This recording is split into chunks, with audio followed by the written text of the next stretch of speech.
chance this on today? Not that I'm aware of, no. In meetings all morning. No, I don't think he's here. So is he ruled out for Monday? Not ruling him out yet. How feasible is that, though? Like, if he were to show up at some point after It's feasible. I mean, the opponent we're playing now just had 2 guys show up to practice, so you trust that your veterans who know how to do things the right way will get themselves ready to play. Do you go into this season with specific goals yourself? Like what would be the goals for this football team? Well, I've mentioned it. Like whether you say goals or expectations, it's just to show up and control the controllables and be where your feet are and dominate your moments. And we trust that if we do that, everything will take care of itself. But I mean, do you have any numbers, or do you have a divisional thing, or anything like that? No. I can get into a long philosophical explanation on that one, but putting goals on results, we know what we want, but that's not the end result. Isn't always something that you've got control over, But what you do have control over is where you are and how you approach things, and so our daily goal is to focus on that. Robert, do you think there'll be a little bit of an exhale when you guys get to the 5th offensive play? Probably. No, we're fine. I'm not even, if lightning, never mind. What are your expectations for Aaron this year? Same thing. I really don't have expectations. I just, I think he's in a great place. I think he's not just mentally but physically. He looks awesome. You guys have been there every day. And you see how good he looks. I think he's been prepared. He's prepared himself, and if he continues to stay focused on that, which he will, he's a professional. He's done it a long time. He's not a 40-year-old quarterback, so I think he's going to be just fine. Just at a personal level, just how much do you want this for Aaron? Just everything to go well, especially considering everything that he went through just to get past this point. For sure. You want it for him. You want it for everybody in the locker room. You want it for the fans. You want it for ownership. It's been a long time coming, and you want the success for everybody, not just in the organization, but all the people who love to watch us on game day. So, but yeah, it's every player in the locker room has a why when they enter a season, and so you want it for all of them. Do you sense that he has a chip on his shoulder at all, Robert, about being 40, coming off surgery, kind of the doubters out there? That'd probably be more of a question for him. I think he lives with a chip on his shoulder, but he's that'd be more for him.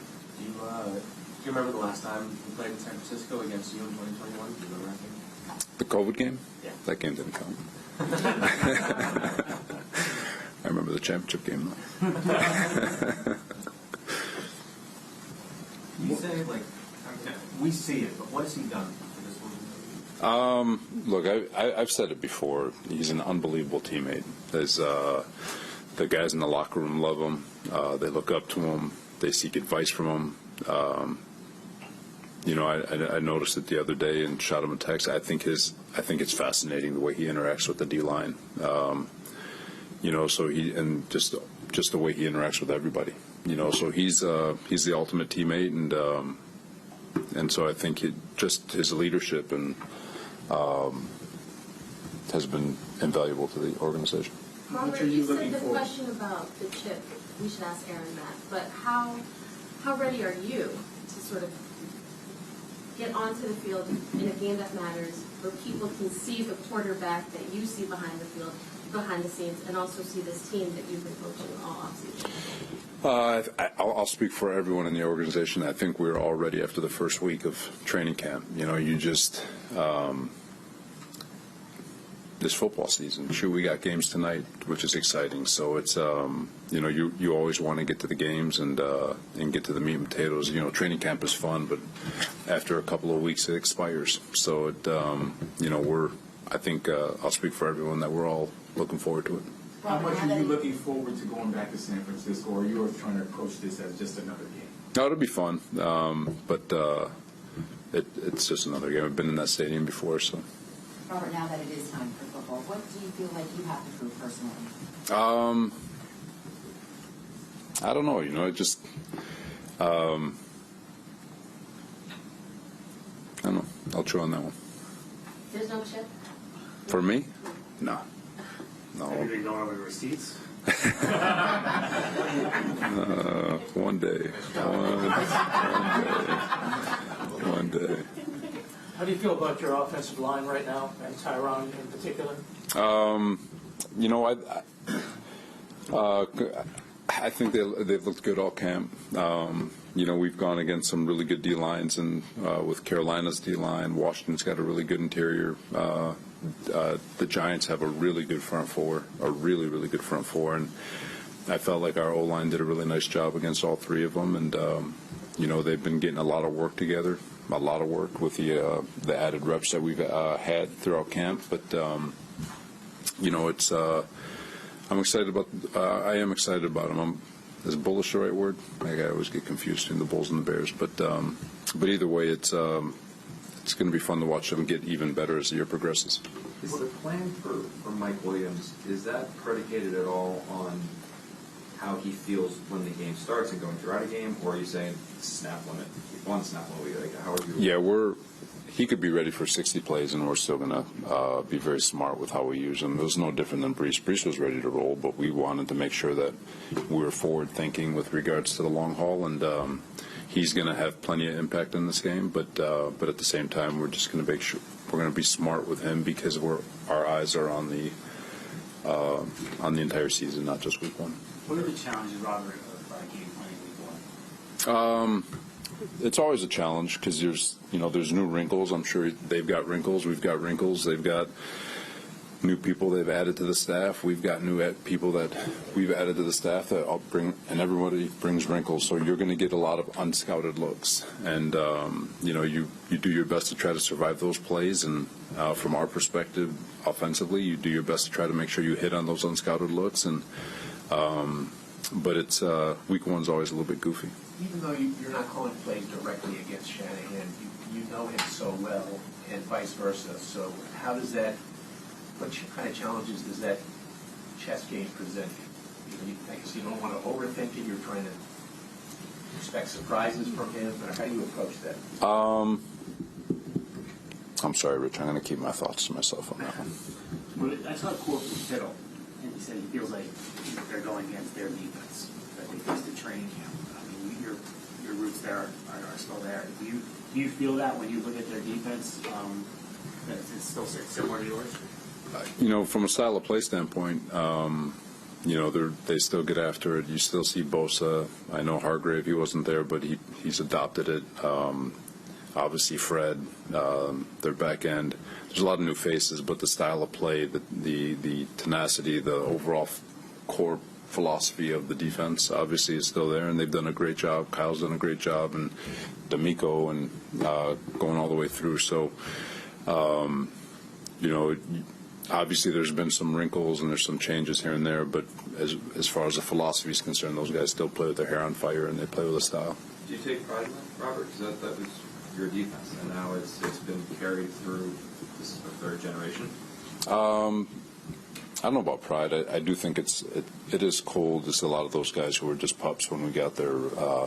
Bosa was a rookie. Fred was a nickel that we turned into a Mike linebacker, and knock on wood for him, he's been able to stay healthy and he's had great production. Greenlaw, I know he's not playing, I don't think, but he's another guy that grew so much. But they've got so much talent. They've got a very good understanding of the defense, and it's cool because we did it together, and it's like I said, I'm standing here because of those guys, and so very grateful for them. I know you stay away from expectations, but Aaron has said 8 to 12. He thinks you guys are one of 8 to 12 teams that can play for Super Bowl. He said it last year, and he feels even stronger this year. Do you agree with that? I agree with the fact that I do believe we're capable of anything, but I also recognize that we haven't done anything, and until we do something, it's all hypothetical. What is your message to the fans about the start of the season, what they can expect from this football team on the field?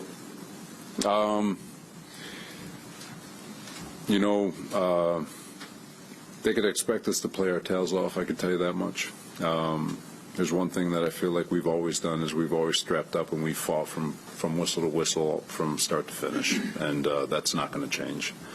And that's about all you can. That they should be able to expect that from us week in and week out. Do you feel, Robert, more prepared for this year because of everything you had to go through last year? I do. I think with every passing year, you're going to find ways to get better, especially in adversity. Last year was the epitome of adversity, and I think because of it, I think we've all gotten better. Players have gotten better. Our training staff has gotten better. Equipment room's gotten better. I've gotten better. Coaches. Joe D's gotten better. We've all gotten better for it, and I think because of it. Taking those learnings and those experiences and applying them to this season is only going to be beneficial. Couple more. Robert, with Kyle Shanahan, he's always a challenge to game plan for him to play the chess game. What is he like 4 months to prepare a game plan? When the schedule comes out, you know who week one is. How big a challenge is Kyle in 4 months to prepare? I got my thoughts on that one too. And things that I've talked to Brick about, and but I'll leave it at that. Thanks, everyone. One more. How happy were you to see Michael Carter?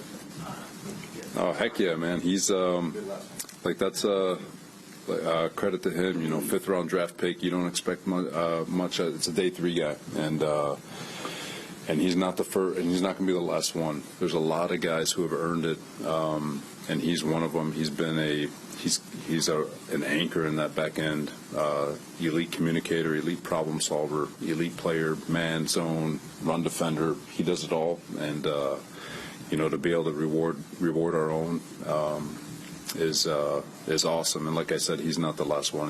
There's a whole train of guys that are getting ready to get broke off, if you will.